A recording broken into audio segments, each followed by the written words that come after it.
vou encerrar essa campanha junto com vocês. Vamos fazer uma grande oração hoje, pedindo a Deus pela restauração. Posso ouvir amém? Amém. Vamos fazer um grande clamor hoje. Neemias capítulo 7. Nós vamos orar para que Deus possa restaurar casamentos, restaurar famílias, restaurar sonhos, restaurar projetos, restaurar a nossa história. Amém? Nós já vamos orar. Neemias capítulo 7.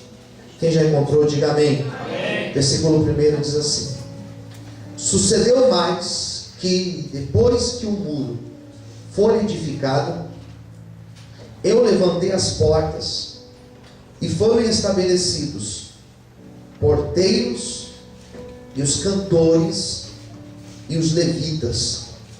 E eu nomeei Hanani, meu irmão, e Ananias, maioral da fortaleza, sobre Jerusalém, porque era um homem fiel e temente a Deus, mais do que muitos. Repita assim comigo: porteiros. Porteiros. Mais alto, diga porteiros. Porteiros. Diga cantores. Cantores. Diga levitas. Levitas. E governador. E governador. Vamos repetir? Qual é o primeiro? Porteiros. Segundo? Cantores. Terceiro? Levitas. Quarto? Governador. Governador. Maravilha. Vamos orar.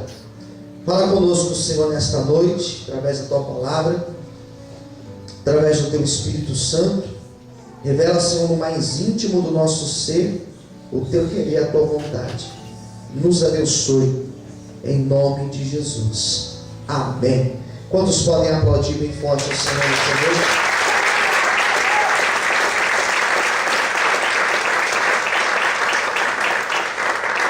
Queridos, eu li para vocês o capítulo 7 de Neemias. E esses primeiros versículos, na verdade o capítulo 7 inteiro, quando você lê ele, você fica com a impressão de que ele nem precisava estar aqui. Quando a gente percebe o livro de Neemias, quando a gente vai ler todo o livro de Neemias, os seus 13 capítulos, nós temos a sensação que a história ela aconteceu apenas no capítulo 6. E realmente foi tentador não encerrar essa campanha no capítulo 6. A impressão que temos é que no capítulo 6 acaba a história de Neemias. O que acontece no capítulo 6? O que acontece é que o muro foi concluído. Pronto, acabou o muro. Acabando o muro, acabou-se a obra. Mas não foi assim que aconteceu. A história ela continua. É tanto que para você ler Neemias, é preciso você também ler Esdras. Eu acho que nós poderíamos até, de repente, pensar em fazer a continuação dessa campanha lendo Esdras. Que Esdras e Neemias são livros paralelos. São livros do mesmo período. Então é tentador você chegar no capítulo 6, quando diz que aos 52 dias eles terminaram a obra, e aí acabou-se a obra. Seria bom terminar ali. Mas o capítulo 7 é sequência. Então você lê e você encontra uma relação de nomes.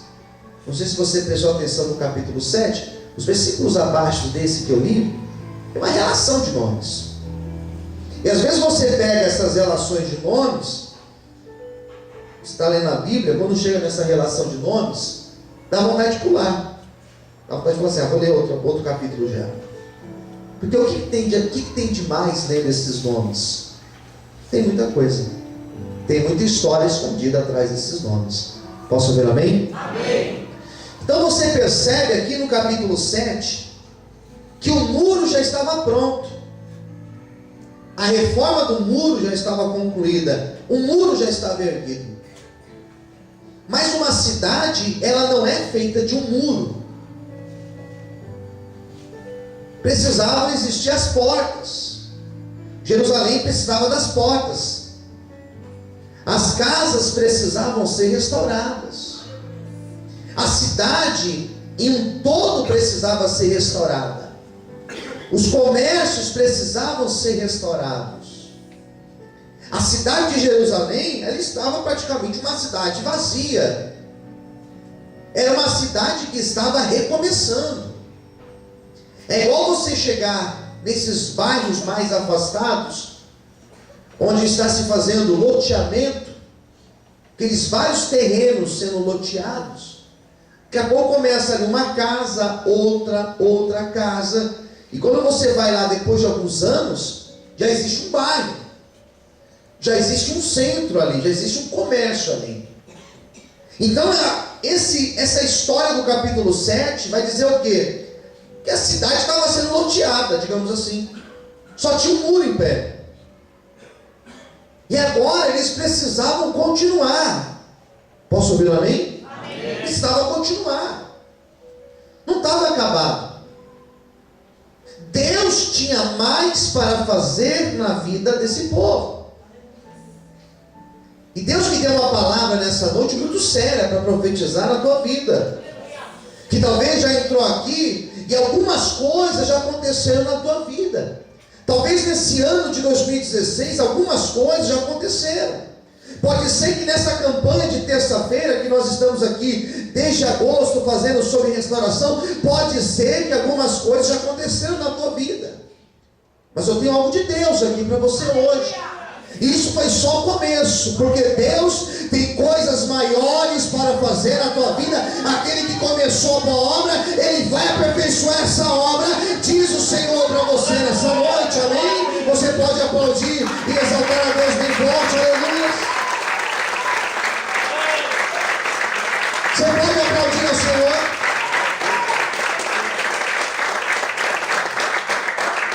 Segunda coisa, a obra, ela é feita de forma organizada e sistemática. As coisas com Deus são muito organizadas. Vamos falar isso? Diga para o seu vizinho do lado: as coisas de Deus, elas são, diga assim, olha, bem organizadas. Então, se você é uma pessoa desorganizada, você vai ter um sério problema, porque as coisas de Deus, elas são organizadas. Acabou-se o muro. E agora? Agora é o segundo passo. Nada foi atropelado, irmãos. Às vezes nós queremos que Deus resolva a nossa vida no atacado. Sabe, atacado em tudo. As coisas vão acontecer na nossa vida. E Deus vai colocando cada coisa no seu lugar. Deus te prepara aqui, te abençoa aqui espiritualmente. Depois que Ele te abençoa aqui, Ele te restaura aqui. Depois que Ele te restaura aqui, Ele restaura ali na outra vida, na outra área. Daqui a pouco Ele restaura essa outra parte aqui. Daqui a pouco é a tua vida sentimental que é restaurada. Daqui a pouco é a tua vida financeira que é restaurada. Daqui a pouco é o teu casamento que é restaurado. Mas todas as áreas serão restauradas, diz o Senhor para você nessa noite. Aleluia! Acho que você não entendeu. Deus vai restaurar todas as coisas. Aplauda o Senhor bem forte nessa noite. Aleluia. Tudo organizado. Tudo, cada coisa no seu tempo, cada coisa no seu lugar, cada coisa na sua hora certa. Amém, amados? Depois que Neemias termina o muro, perguntaram: Neemias, qual que é o próximo passo? Nós vamos colocar as portas. Daí eles colocam as portas. 12 portas. Eles vão colocando as portas. A cidade toda murada com as suas portas. Agora Neemias, ele começa a distribuir funções. E 4 funções são destacadas no capítulo 7. Vocês lembram quais são as 4? Primeira, vamos lá, todos juntos, qual é a primeira? Segundo, terceiro, e o último foi quem? Governador. Primeira coisa que Neemias fez: não adianta ter muro, não adianta ter porta, se não tiver porteiros. Vamos levantar homens para serem porteiros. Então alguns homens daqueles homens ali que tinham voltado do cativeiro, eles agora estão lá nas portas da cidade. E qual era a função dos porteiros que tomavam conta da porta de Jerusalém? Qual eram as funções desses porteiros? Primeiro, o porteiro toma conta da porta. O porteiro é aquele que faz a função de um vigia. O porteiro é aquele que permite quem vai entrar e quem não vai entrar. Se você for num condomínio bem organizado, num prédio bem organizado, vai ter uma portaria. E nessa portaria, quando você for entrar, o porteiro vai falar assim: quem é você? Se apresente. Você não é morador, quem é você? E você tem que se apresentar. E você vai ser interfonado. Daí, se autorizar, você entra. O porteiro é aquele que toma conta da porta. E qual era a função dos porteiros nesta época? Eles tomavam conta da porta. Não era qualquer um que tinha acesso para entrar lá em Jerusalém. Não era qualquer um que poderia passar por aquelas portas. Aquela cidade era uma cidade fechada. Aquelas portas, elas serviam como uma barreira, uma alfândega. Elas serviam como um filtro. A nossa vida, nós precisamos ser como os porteiros. Nós precisamos filtrar as coisas da nossa vida. Não é qualquer lugar que eu posso ir, que eu devo ir. Não é qualquer lugar que eu posso frequentar. Não é qualquer ambiente que eu posso estar. Não é qualquer roda que eu posso estar sentado. Por quê? Porque eu sou um servo de Deus. Deus tem uma obra na minha vida. Deus tem um projeto comigo. Então eu tenho que entender que não são todos os lugares que eu devo estar. Por quê? Porque o Senhor tem plano na minha vida. Amém. O porteiro tinha a função de saber o que pode entrar e o que não pode entrar numa cidade, na cidade de Jerusalém. Se poderia entrar algo impuro ou não. Quando eu falo de coisas impuras, existe uma lista dessas coisas lá em Levíticos, do que é impuro, daquilo que é impuro. Por exemplo, alguns alimentos são considerados impuros para os judeus. Quais alimentos? Carne suína. O judeu lá em Levíticos, ele não poderia comer carne de porco. Que dia é amanhã? Amanhã é quarta-feira, dia de feijoada. O judeu não come feijoada. Não come frutos do mar. Não come camarão, por exemplo. Por quê? Porque é um animal impuro. Então o porteiro, ele fazia aquela fiscalização. Isso daqui pode entrar. Não, isso aqui não pode. Isso daqui é impuro. Impuro não pode entrar. Percebe que Deus está falando conosco nessa noite? Na nossa vida tem que existir esse tipo de filtro. Na nossa vida nós temos que saber o que nós podemos e o que nós não podemos. Porque tem coisas que são impuras. Tem coisas que vão atrapalhar a restauração de Deus na nossa vida. Tem certas coisas que vão trazer problemas para nossas vidas. E é por isso que nós temos que nos santificar. E é por isso que nós temos que ter bom senso. E é por isso que nós temos que saber que aquilo que eu estou colocando para dentro de mim, para dentro da minha casa, que é impuro, vai me trazer problemas. Pastor, porque Deus não me restaura. Pastor, porque Deus não muda a minha sorte. Pastor, porque Deus não me abençoa. Porque talvez tem coisa impura. E essas coisas impuras estão impedindo o agir do Senhor na nossa vida. Você pode aplaudir a Ele nessa noite? Aleluia.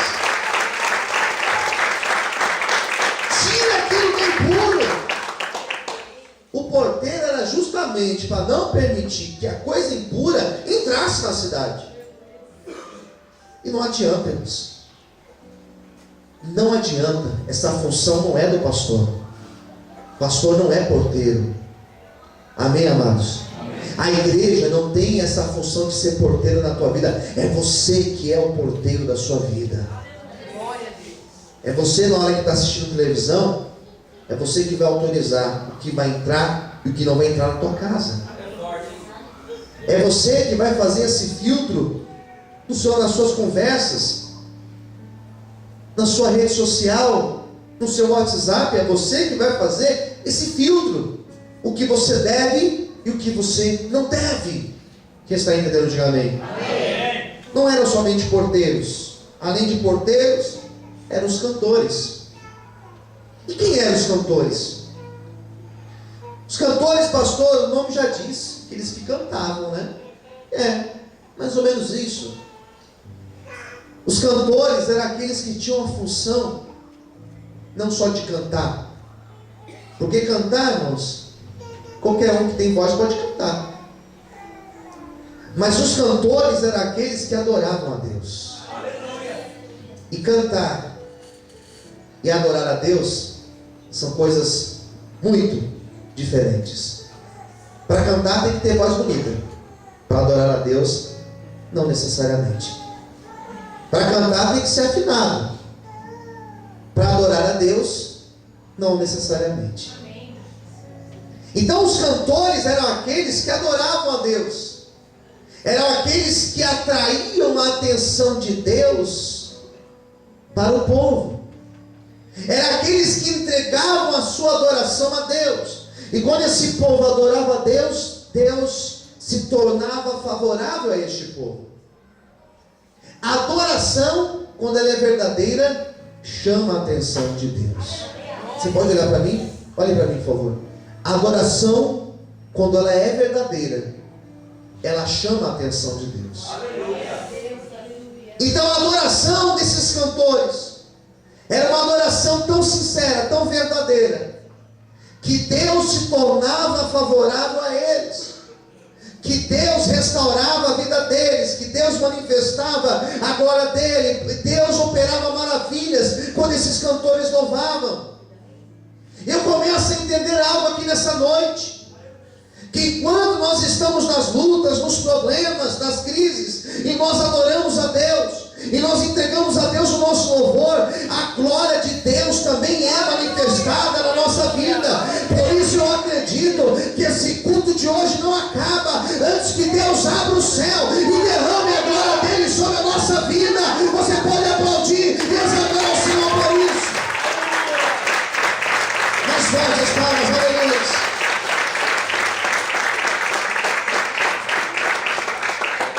Posso ouvir um amém? Terceiro lugar, eram porteiros, eram cantores, e em terceiro lugar, como diz a Bíblia, eram levitas. Pergunte para o seu irmão do lado, você sabe quem são os levitas? Os levitas, eles tinham uma função diferente dos porteiros e diferente também dos cantores. Os levitas, eles eram tão importantes, que na hora que Moisés foi distribuir as terras para as tribos, a única tribo que não recebeu terra foi a tribo dos levitas, porque eles não cultivavam terra, eles não trabalhavam como as outras tribos. Os levitas, eles viviam dos dízimos e das ofertas que as outras tribos traziam. Eram homens que viviam exclusivamente a serviço das coisas de Deus. Quem entendeu, diga amém. Amém. Eram esses os levitas. Eram aqueles que cuidavam e organizavam as festas sagradas. A Páscoa, a festa dos tabernáculos. Eram eles que comemoravam, que faziam as comemorações festivas daquele povo. Os levitas, eles eram aqueles responsáveis por tudo que girava em torno do templo, do santuário. Os utensílios sagrados, eram eles que administravam esses utensílios. Os levitas eram aqueles que pegavam a oferta do povo e eles apresentavam o sacrifício a Deus. E Deus recebia a oferta do povo que os levitas levavam. A função dos levitas era tão importante que Neemias, quando ele restaura a cidade, Neemias teve a preocupação de escolher levitas para exercerem esta função dentro da cidade. Porque Neemias sabia que não bastava apenas trabalhar, não bastava apenas reconstruir a cidade. Se esse povo não tivesse uma relação com Deus, de nada disso adiantaria. Quem entendeu? Diga amém. Amém. Não adianta nós termos profissionais bons, não adianta nós termos recurso financeiro, se nós não temos a presença de Deus conosco. Então os levitas eram aqueles que ensinavam a lei. Os levitas eram aqueles que faziam a intermediação entre o homem e Deus e o homem. Os levitas, eles eram instrumentos de Deus. Então Neemias sabia, para que a presença de Deus esteja conosco, é preciso que nós estejamos com os levitas aqui, adorando a Deus e exercendo a sua função de levita aqui em nosso meio. De nada adianta correr, trabalhar, fazer, produzir, acordar cedo, trabalhar dobrado, se a bênção de Deus não estiver sobre a nossa vida. Quem entendeu? Diga amém. De nada adianta. Você pode correr, você pode fazer tudo o que estiver ao teu alcance. Se a bênção de Deus não estiver sobre a tua vida, nada disso fará sentido. Por isso Neemias sabia: vamos trazer a presença de Deus, vamos deixar os levitas exercerem a sua função aqui. E quando os levitas exercerem a função, enquanto eles estiverem aqui exercendo o ministério, a bênção de Deus, ela estará sobre a nossa vida. Por isso eu glorifico a Deus de nós estarmos aqui hoje. Porque pode ser que áreas da tua vida ainda não foram restauradas, mas elas serão restauradas, porque hoje o favor de Deus, ele se voltou para a tua vida, em nome de Jesus. Quantos podem aplaudir e exaltar ao Senhor nessa noite? Nas suas palmas.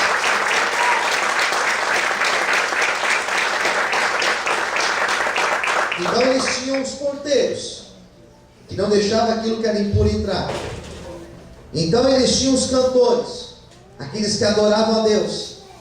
Então eles tinham os levitas, aqueles que cuidavam das leis, das festas sagradas, dos utensílios sagrados e dos sacrifícios. Mas em quarto lugar, versículo 2, pega a sua Bíblia mais uma vez, diz assim: e eu nomeei a Hanani, meu irmão, e a Hanani, maioral da fortaleza, sobre Jerusalém, porque ele era um homem, o que diz aí na tua Bíblia? Ele era um homem fiel, e ele era um homem temente a Deus, mais do que muitos. Neemias então escolhe um dos seus irmãos, um homem chamado Hanani, para exercer a liderança política e a liderança social daquele povo. E o que eu quero destacar é que Hanani tinha duas características. Ele era um homem íntegro, e ele era um homem que temia a Deus. São duas coisas que chamam a atenção do Senhor: integridade e, em segundo lugar, temor. Repita comigo: integridade. Mais alto, diga: integridade e temor. São essas duas características que existiam em Hanani. Por isso que Deus colocou ele como governador. E governador aqui no caso, ele estava exercendo o cargo mais alto que existia naquele lugar. Ele foi o homem mais exaltado naquele lugar, porque ele foi um homem reto. Ser íntegro é você ser inteiro, ser reto. Ser íntegro é você ter o coração sem segundas intenções. É você ser verdadeiro com Deus e com o outro. Isso chamou a atenção do Senhor. A integridade de Hanani. E em segundo lugar, esse Hanani era um homem que temia a Deus. O que é temer ao Senhor? Ele se preocupava da sua relação com Deus. Ele se preocupava em tomar uma decisão e saber se Deus aprovava aquela decisão. Era um homem que tinha compromisso com Deus. Antes de qualquer coisa, ele tinha compromisso com o Senhor. Se nós aqui queremos viver, preste atenção, se nós queremos viver a restauração de Deus na nossa vida, seja inteiro na presença do Senhor, seja íntegro, seja verdadeiro, seja honesto aos olhos de Deus e também aos olhos dos homens. E em segundo lugar, seja temente a Deus. Tenha temor ao Senhor. Se preocupe com a tua relação com Deus e tenha certeza que aquilo que você precisa que Deus venha restaurar, Ele restaurará na tua vida, em nome de Jesus. Se você crê, aplaude o Senhor e glorifique a Deus nessa noite. Amém, queridos? Ele não foi exaltado por acaso. Ele era verdadeiro. Ele era íntegro. Ele era um homem que temia o Senhor. E por isso Deus restaurou a história dele. E Deus vai restaurar a nossa história. Vai manifestar a glória dele sobre a nossa vida. Eu quero fazer uma oração agora. Convido você a ficar em pé nesse momento, em nome de Jesus. Fechar os nossos olhos.